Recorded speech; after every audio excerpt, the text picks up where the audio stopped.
Diga el débil, fuerte soy. Diga el pobre, rico soy. Diga el ciego, puedo ver por lo que ha hecho en mí. Un saludo muy especial para todos los radioescuchas de parte del Ministerio Menora y su programa Viviré con Libertad, Torá y Psicología. Vamos a compartir esta reflexión y estudio sobre la conciencia en la Torá. Algo que consideramos muy importante, sobre todo en estos tiempos que estamos viviendo, que parece que hay bastante falta de conciencia.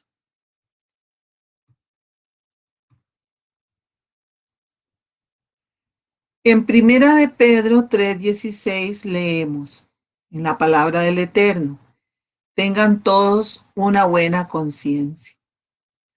¿A qué se refería el apóstol Pedro al decir que tengan todos una buena conciencia? ¿Será que hay mala conciencia? ¿Será que hay ausencia de conciencia también? Vamos a ver qué nos dice las escrituras y también el conocimiento de la psicología. Leemos en la palabra del Eterno. Ay de vosotros, escribas y fariseos hipócritas, porque diezman la menta y el eneldo y el comino y dejan lo más importante de la Torá, la justicia, la misericordia y la fe. Esto era necesario hacer sin dejar de hacer aquello. Guías ciegos que cuelan el mosquito y tragan el camello. Mateo 23, versos 23 y 24. Un pasaje, por cierto, bastante fuerte de parte del Mesías hacia los escribas y fariseos en su tiempo. Aclaremos que no existe una palabra específica para conciencia en el idioma hebreo, en el Tanaj.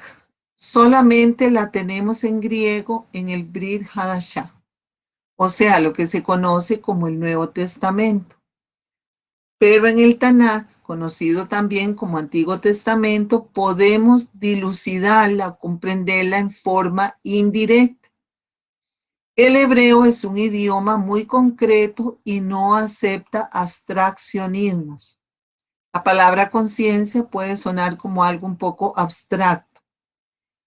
Generalmente, cuando se refiere a eso que llamamos conciencia, en el hebreo se usan las palabras corazón, mente, despertar o ver, quitar la ceguera.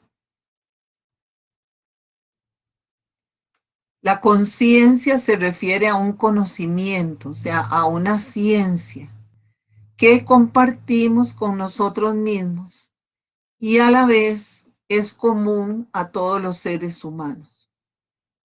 Los animales no la poseen, solamente el ser humano. Hemos mencionado en otras ocasiones que los animales tienen sentimientos, tienen memoria, tienen inteligencia, pero no tienen conciencia para guiarse. Ellos se guían por los instintos. Y esa es la gran diferencia con el ser humano que fue dotado de la conciencia. La conciencia se relaciona directamente con la capacidad de elegir y con actuar de una forma determinada por la elección. También se le puede llamar libre albedrío a esa capacidad. Este es un aspecto que el ser humano comparte con el eterno creador y de ahí la expresión y creó Elohim al hombre a su imagen. A imagen de Elohim lo crió, varón y hembra los crió. Génesis 1:27. que tanto el hombre como la mujer fueron dotados de la capacidad de elegir, de escoger entre dos opciones diferentes y éticamente entre decisiones en cuanto al bien y al mal. Aún las personas que no conocen la Torá por diversas circunstancias, sean geográficas o culturales, etcétera, tienen conocimiento sobre la diferencia entre el bien y el mal en una forma general, porque todo ser humano ya lo trae intrínsecamente. Dice la escritura, porque cuando los gentiles que no tienen ley, o sea, que no tienen Torá, estos, aunque no tengan Torá, son Torá para sí mismos, son ley para sí mismos, mostrando la obra de la ley escrita en sus corazones, dando testimonio su conciencia y acusándoles o defendiéndoles sus razonamientos. Romanos 2, 14 al 15. Y también dice la escritura, la palabra del Eterno, porque la ira de Elohim se revela desde el cielo contra toda impiedad e injusticia de los hombres que detienen con injusticia la verdad.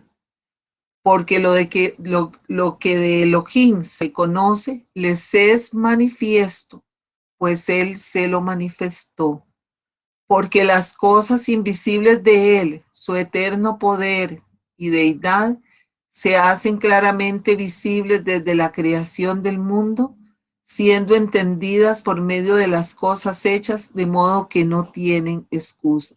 Romanos 1, 18, 20. Así pues, cualquier ser humano, aunque no tenga Torá, tiene en su medio manifiesto desde la creación, por medio de la creación de lo que fue hecho por el Eterno, por medio de Yeshua, tienen conciencia de que existe un Eterno, de que existe un todopoderoso Creador y que también Él pone en sus corazones para que puedan hacer discernimiento entre el bien y el mal y hacer la elección necesaria. La conciencia es testigo, fiscal y juez de nuestros actos y de nuestros motivos. Nos orienta al tomar decisiones y nos indica si el camino que pensamos seguir es bueno o no. Podemos leer que Adán y Eva, por ejemplo, se avergonzaron de estar desnudos después de su pecado, en Génesis 3, 7, 8. Ellos estaban ahí activando su conciencia. Job, al ser criticado por sus amigos, examina su conciencia y exclama: a mi justicia he echado mano y no la soltaré. Mi corazón no me molestará. Job 27:6. Aquí vemos muy claro lo que decíamos anteriormente, que la justicia se identifica con el corazón en el Tanaj, en lo que se conoce como Antiguo Testamento. A Job no lo puede convencer su conciencia que él ha hecho algo malo. Y leemos también en la palabra del Eterno: después de esto se turbó el corazón de David porque había cortado la orilla del manto de Saúl. Primera de Samuel 24:5. Se turbó el corazón de David. Su conciencia le dijo que había hecho mal. Le hizo aceptar la mala conducta, también la conciencia hizo aceptar la mala conducta de los hermanos de José para con su hermano.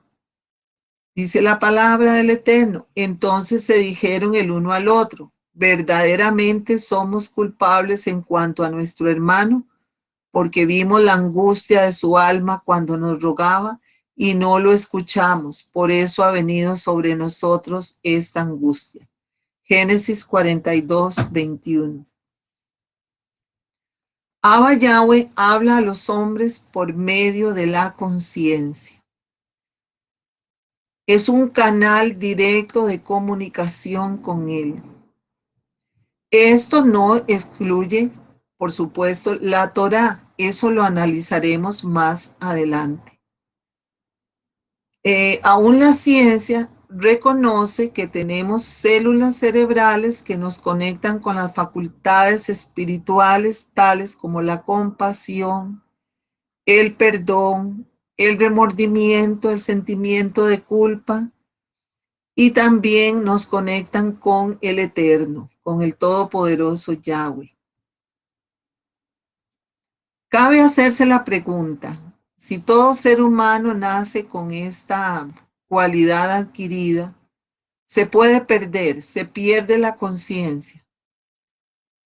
Podemos decir que la conciencia, al ser una cualidad adquirida como seres humanos, si no se usa adecuadamente, se le ignora, no se escucha su voz, no se le permite que funcione, se corrompe, se cauteriza, o sea, se endurece y finalmente deja de funcionar como tal. Un ser humano sin conciencia caerá a un nivel peor al de los animales, cometiendo toda clase de actos depravados, como leemos en Romanos capítulo 1, versos 18 al 32. Existen algunos trastornos de la personalidad que luego vamos a estudiar más ampliamente más adelante, tales como el narcisismo perverso y la psicopatía. En general, todos los trastornos de personalidad que se catalogan como psicopatía, en que este tipo de personas no tienen conciencia o la tienen sumamente cauterizada, ya no la ejercen por diversos motivos que después vamos a estudiar y cómo se manifiesta. ¿Qué significa una conciencia cauterizada? Bueno, este tipo de conciencia es mencionada en 1 Timoteo 4:2, donde el Rav Shaul habla acerca de aquellos cuya conciencia ha sido cauterizada. En algunas versiones dice encallecida o dejada insensible, en la misma forma que una piel de animal marcada con un hierro llega a ser insensible a más dolor, porque ahí mueren todas las terminaciones nerviosas donde se colocan fuego y entonces ya llega un momento en que no hay dolor. Así ocurre con una conciencia cauterizada. Completamente deja de funcionar como tal. La conciencia corrompida es también mencionada en la escritura. Dice la palabra del Eterno, todas las cosas son puras para los puros, mas para los corrompidos e incrédulos nada es puro, sino que tanto su mente como su conciencia están corrompidas. Tito 1, 15 al 16.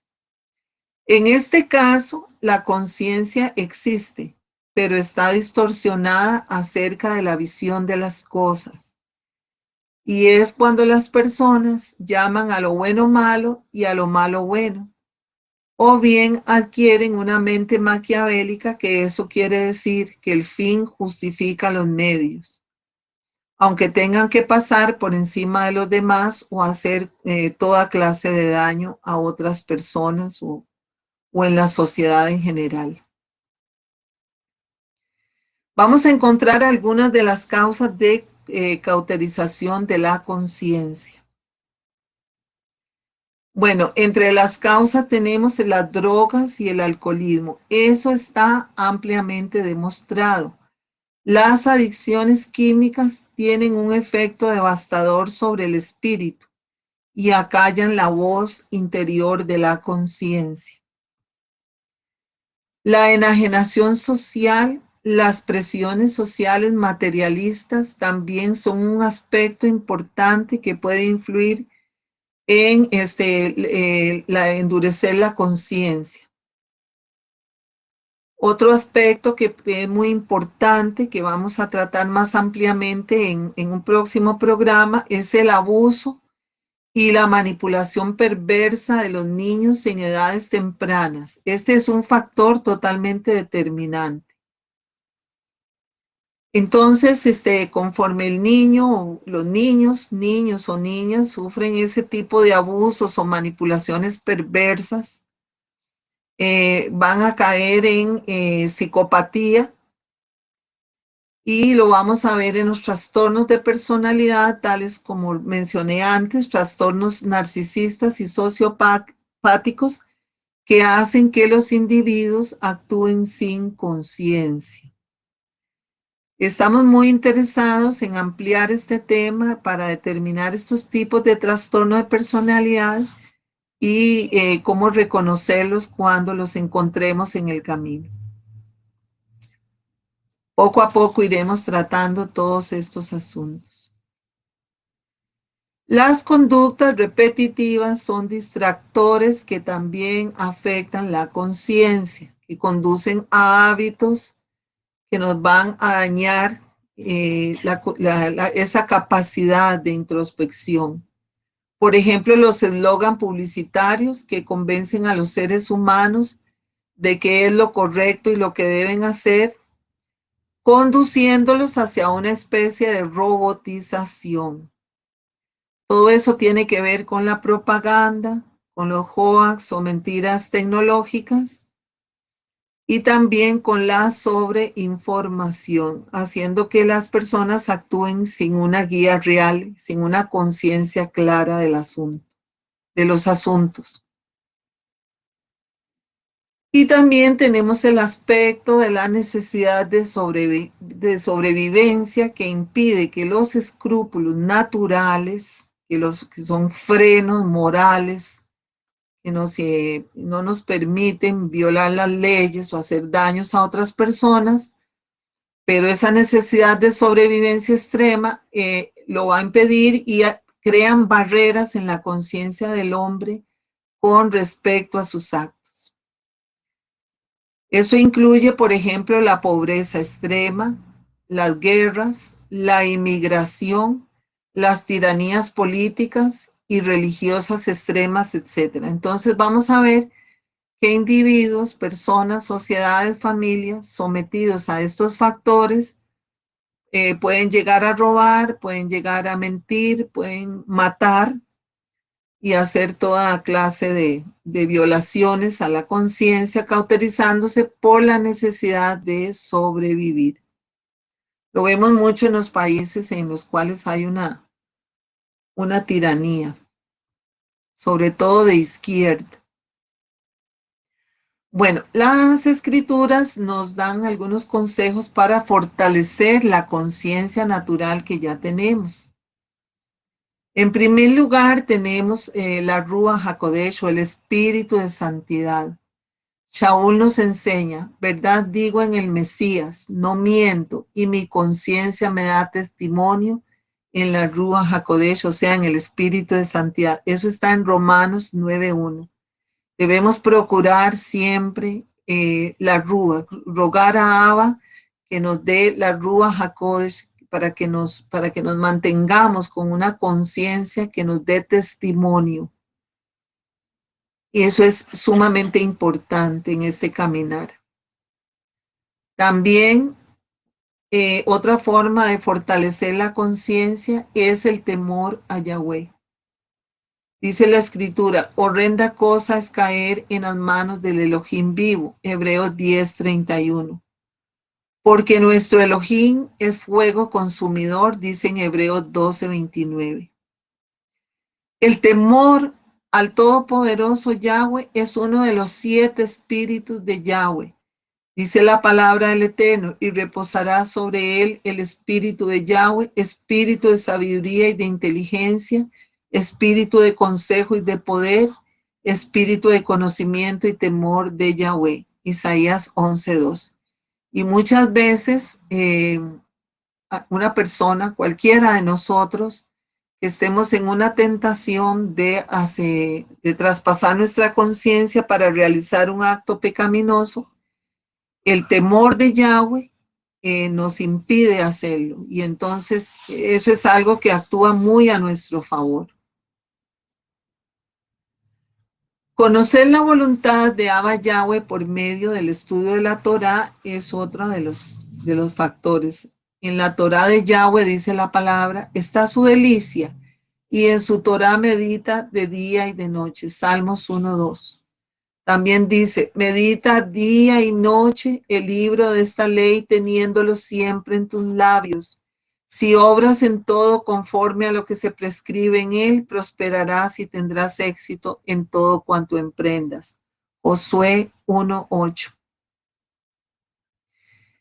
El sacerdote en el antiguo ministerio del Mizcán, del templo, se observaba en el lavacro de bronce como si fuera un espejo para estar seguro de que sus vestiduras no tuvieran ninguna mancha.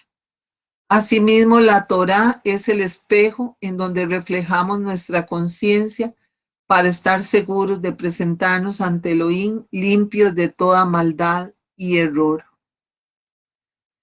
Es interesante notar que el lavacro fue confeccionado con los espejos de bronce donados por las mujeres israelitas. Al lavarse en él, el sacerdote podía ver reflejada su imagen en el bruñido bronce y darse cuenta si estaba sucio en alguna parte y lavarla con más cuidado. Esto es una sombra que tipifica la conciencia y se encuentra en Éxodo 38:8. Si el sacerdote entraba al lugar santo con alguna suciedad, moriría, según Éxodo 30:19-21.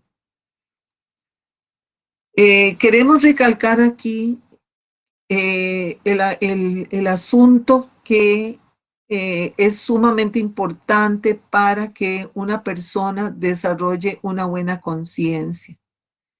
Y es el ambiente familiar cuando un niño está pequeño. Ya lo mencionamos, pero queremos recalcarlo y enfatizarlo debido a su importancia. La familia, la constitución de la familia y la funcionalidad de la familia van a determinar que una persona desarrolle una buena conciencia y sea una persona que sea útil a la sociedad en lugar de ser un peligro para ella.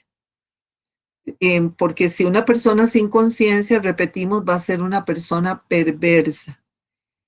Ese es un tema que va a ser recurrente en este programa y que vamos a tratar más ampliamente cuando hablemos de la familia disfuncional. Bueno, sigamos adelante. Respetando las conciencias ajenas. Debemos recordar que nuestra conciencia nos fue puesta para juzgarnos a nosotros mismos y no para estar emitiendo juicio a los demás.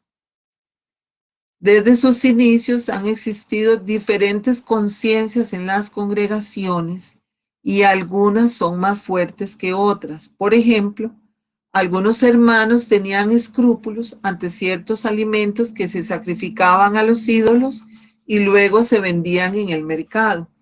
Pero Pablo no veía ningún problema en aceptarlos. Eso está en 1 Corintios 10:25.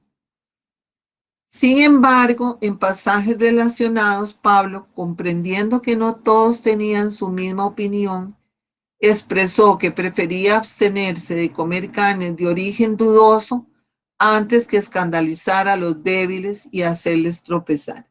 Eso lo encontramos en 1 Corintios 8:13, 10:23 y otros versículos anexos. Y este es un ejemplo muy útil para nosotros.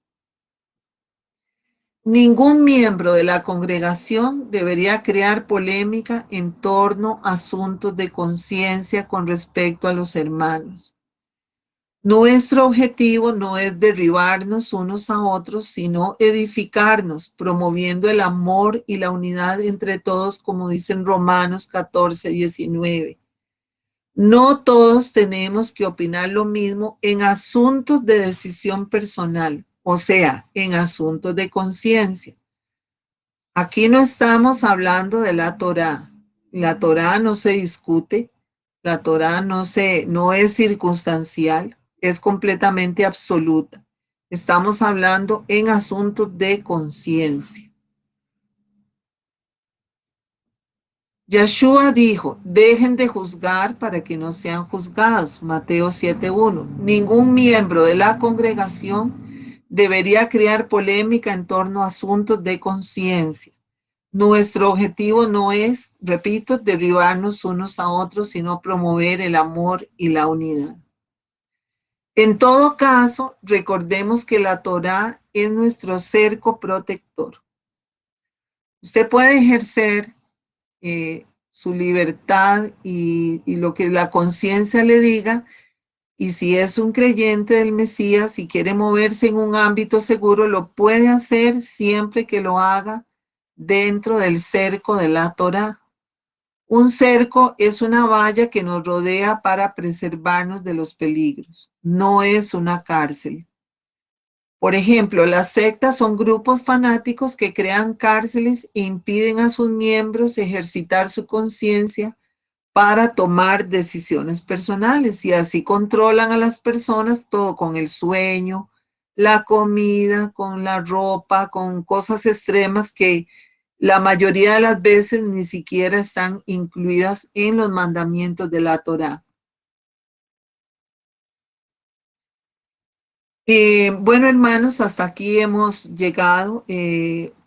Solamente queríamos hacer énfasis en un caso muy interesante de conciencia, que es el caso de Naamán, cuando hizo la inmersión en el río Jordán. Eso se encuentra en Segunda de Reyes, capítulo 5. En este caso vemos muy claro cómo funciona una conciencia redimida, porque Naamán, luego que sale de las aguas limpiado de la lepra, y yo lo invito a leer todo el capítulo 5 de Segunda de Reyes, ya completamente redimido, reconociendo al Eterno y limpiado de su lepra, que es un simbolismo del pecado, él tiene que regresar a su país. Él era un hombre importante, un capitán de la guardia, y le expresa a Eliseo la necesidad que tiene de, en un momento dado, acompañar al rey a las servicios que se hacían a favor de los dioses de su país.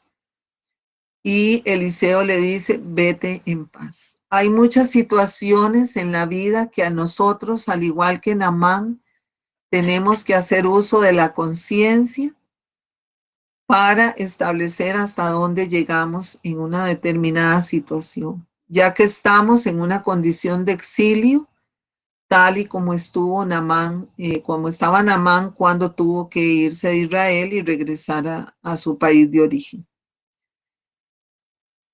Es un caso que es muy útil para nosotros.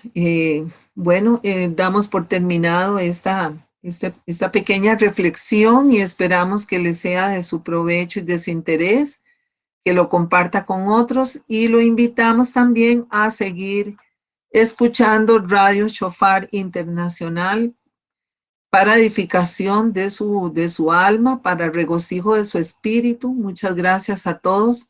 Shalom. Diga el débil, fuerte soy.